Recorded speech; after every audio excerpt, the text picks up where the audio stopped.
ملزم کو اس طرح دھو ڈالتے ہیں جیسے دھوبی کاسٹک سے کپڑے دھوتا ہے۔ آپ مجھے ڈرائیں تو نہیں؟ وہ بڑی سہمی نظروں سے مجھے دیکھتے ہوئے بولی۔ اگر آپ کی نظر میں کوئی قابل وکیل ہو تو اس کا پتہ بتا دیں۔ وکیل تو ہر حال میں مجھے کرنا ہی ہے۔ آپ ایک ہمدرد انسان ہیں، یقیناً کسی اچھے وکیل کو جانتے ہوں گے۔ میں نے سوچنے کی اداکاری کرتے ہوئے کہا، ہاں میں ایک وکیل کو جانتا تو ہوں، وہ اچھا بھی ہے، قابل بھی ہے اور ماہر بھی ہے، لیکن میں نے دانے سے جملہ ادھورا چھوڑا تو وہ دراری لہجے میں بولی، لیکن کیا بھائی صاحب؟ لیکن یہ کہ میں نے ڈرامائی انداز اختیار کرتے ہوئے کہا، وہ وکیل صاحب بہت ہی اصول پرست تھے اور کوئی بھی کیس لینے سے پہلے اچھی خاصی چھان بین کرتے ہیں۔ اگر انہیں ذرا سا بھی شبہ ہو جائے کہ کلائنٹ جرائم پیشہ ہے اور اپنی چرب زبانی سے خود کو معصوم اور بے گناہ ثابت کرنے کی کوشش کر رہا ہے تو وہ پھر کیس کو چھوڑ دیتے ہیں۔ مجھے ایسے ایماندار اور رسول پسند وکیل کی تلاش ہے، کیونکہ مجھے یقین ہے کہ عابد بے گناہ ہے۔ وہ گہری سنجیدگی سے بولی، پلیز آپ مجھے ان وکیل صاحب سے رابطہ کرنے کا کوئی ذریعہ بتا دیں، میں کل ہی جا کر ان سے تفصیلی ملاقات کروں گی۔ میں نے نبیلہ کو اپنا کارڈ تھمایا اور خدا حافظ کہہ کر وہاں سے چلا آیا۔ آئندہ روز وہ میرے آفس میں میرے روبرو بیٹھی تھی۔ رسمی سلام دعا کے بعد میں نے پوری توجہ سے اس کی روداد سنی۔ پھر ہمارے درمیان میری فیس کے معاملات طے ہوئے۔ اس نے 2 ایک ساتھ میں فیس ادا کرنے کا وعدہ کیا تھا، یعنی آدھی فیس ایڈوانس اور آدھی اس وقت جب اس کیس کی باقاعدہ کارروائی کا آغاز ہوگا۔ جب اس نے مجھے آفس میں بیٹھے دیکھا تو اسے ایک جھٹکا سا لگا۔ وہ توقع یہ نہیں کر رہی تھی کہ گزشتہ روز وہ جس شخص کی کار سے ٹکرائی تھی وہ وکیل کی حیثیت سے اگلے ہی روز اس سے ملاقات کرنے آ جائے گی۔ اس ملاقات پر اس نے جس حیرت کا اظہار کیا تھا اس کی تفصیل میں نہیں جاؤں گا۔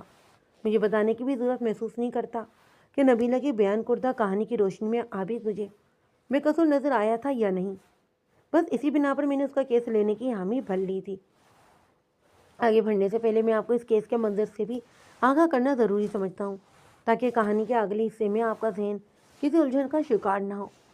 میں یہ بھی بتاتا چلوں کہ بعض باتیں میں نے دانستہ آپ سے چھپانے کی کوشش کی ہے، جن کا ذکر عدالتی کارروائی کے دوران میں مناسب موقع پر آ جائے گا۔ ملزم عابد پیشے کے اعتبار سے کارپینٹر تھا اور اس کی رہائش کراچی کے ایک متوسط علاقے سمنا آباد میں تھی۔ اس کی دکان بھی اسی علاقے میں تھی۔ عابد کی شادی کو لگ بھگ 4 سال ہو گئے تھے۔ اس کی صرف ایک ہی بیٹی تھی جس کا نام سندس تھا۔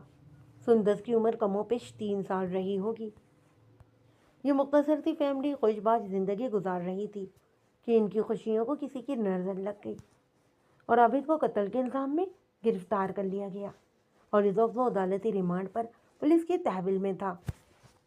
مقتول خدیجہ نامی ایک عورت تھی اور وہ ملزم کی محلے دار تھی۔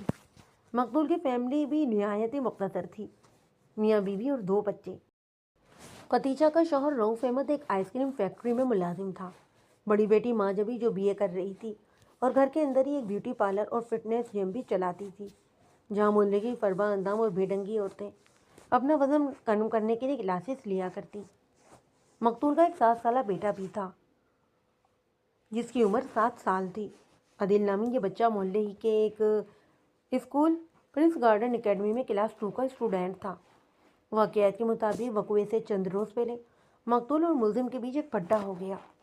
ملزم عابد ایک غصہ ور اور گرم مزاج کا انسان تھا اور غلط بات پر وہ فوراً ہی غضبناک ہو جایا کرتا۔ اس پھڈے سے پہلے بھی ایک دوسرے ایشو پر ان دونوں کے بیچ تو میں ہو چکی تھی۔ آنٹی خدیجہ مقتول اسی نام سے محلے میں جانی جاتی۔ اس کو اپنے کچن میں لکڑی کا کچھ کام کروانا تھا، سو اس نے عابد سے اس کام کا اسٹیمیٹ لگوایا۔ عابد نے اپنے حساب سے خدیجہ کو ایک اماؤنٹ بتا دیا۔ آنٹی خدیجہ بہت ہی ہوشیار اور چالاک عورت تھی۔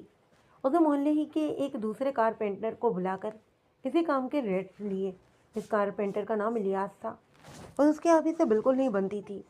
الیاس کو یہ بات کسی طرح معلوم ہو چکی تھی کہ عابد اس سے پہلے خدیجہ آنٹی کو ریٹ دے چکا تھا، لہٰذا اس نے کچن کے کام کا جو اسٹیمیٹ بتایا وہ عابد سے کہیں کم تھا، لہٰذا خدیجہ نے الیاس سے وہ کام کروا لیا اور عابد کے خلاف چامگویاں بھی کی کہ وہ بے ایمان اور لٹیرا قسم کا بڑھئی ہے وغیرہ وغیرہ۔ ایک ہی محلے میں اس نوعیت کے مخالفانہ بیانات بہت ہی تیزی سے سفر کرتے ہیں۔ یہ متعلقہ شخص تک بھی جا پہنچے۔